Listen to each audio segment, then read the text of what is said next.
केंद्रीय मंत्री किरेन रिजिजू ने आज नागपुर में पवित्र दीक्षा भूमि का दौरा किया। इस दौरान उन्होंने डॉक्टर बाबा साहेब आम्बेडकर के अस्थि कलश के दर्शन किए, साथ ही क्षेत्र में लगी प्रदर्शनी का भी उन्होंने निरीक्षण किया। डॉक्टर बाबा साहेब आम्बेडकर स्मारक समिति दीक्षा भूमि नागपुर की ओर से रिजिजू का सत्कार किया गया। इस मौके पर उन्हें एक पुस्तक भेंट दी गई।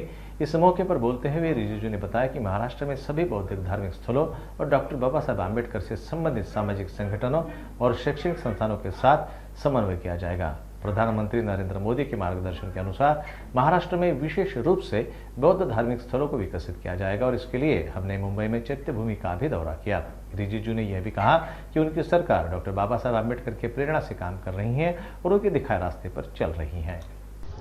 इस भूमि में आने के बाद हमारे पूरे भारतवर्ष में आज जो मानचित्र बना है, जो लोगों का दिल में, दिमाग में, हमारा संविधान, सब चीज किस तरीके से हम लोग देश को और आगे ले जाना है, इसका प्रेरणा बाबा साहब से मिलता है। तो बाबा साहब हमारे बीच नहीं है, लेकिन उनका बताए हुए रास्ते पे हम हमेशा चलते हैं और आगे भी चलते रहेंगे। इसलिए ये मेरे लिए एक तीर्थ स्थान की तरह तो है, लेकिन एक दीक्षा भूमि में मुझे शिक्षा मिलता है। ये मेरे लिए एक शिक्षा भूमि भी है। यहाँ आकर के अपने जिंदगी का मूल्य को फिर से समझते हैं। बाबा साहब अम्बेडकर के बारे में सबको मालूम है, लेकिन कुछ तथ्य ऐसे हैं जिसको सबको मालूम होना चाहिए। और मैं देश में एकमात्र कैबिनेट मंत्री है जो बौद्ध है, तो मेरे लिए तो विशेष करके अम्बेडकर जी और पूरा बौद्ध समुदाय का दिल से, गहराइयों से मेरा लगन तो है, मेरा लगाव है, मेरा जुड़ा हुआ है।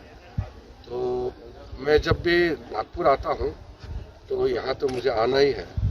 और पिछले सप्ताह में मुंबई गए थे, तो मुंबई में भी चैत्य भूमि में हमने वहाँ के ट्रस्ट लोगों से बात किया और चैत्य भूमि को और खूबसूरत बनाने के लिए, ताकि लाखों लोग वहाँ आके दर्शन कर सके, उसका भी सहायता करने का हमने निर्णय किया है।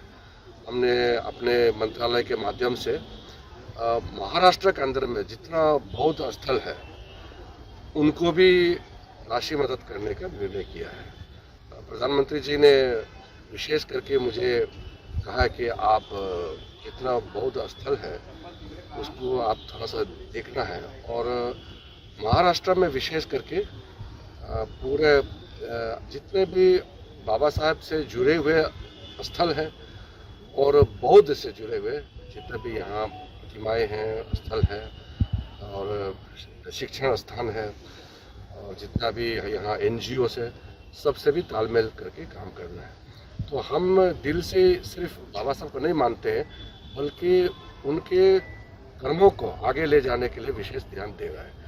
तो आज मुझे बाबा साहब का इस दीक्षा भूमि में फिर से नमन करने का मौका मिला है।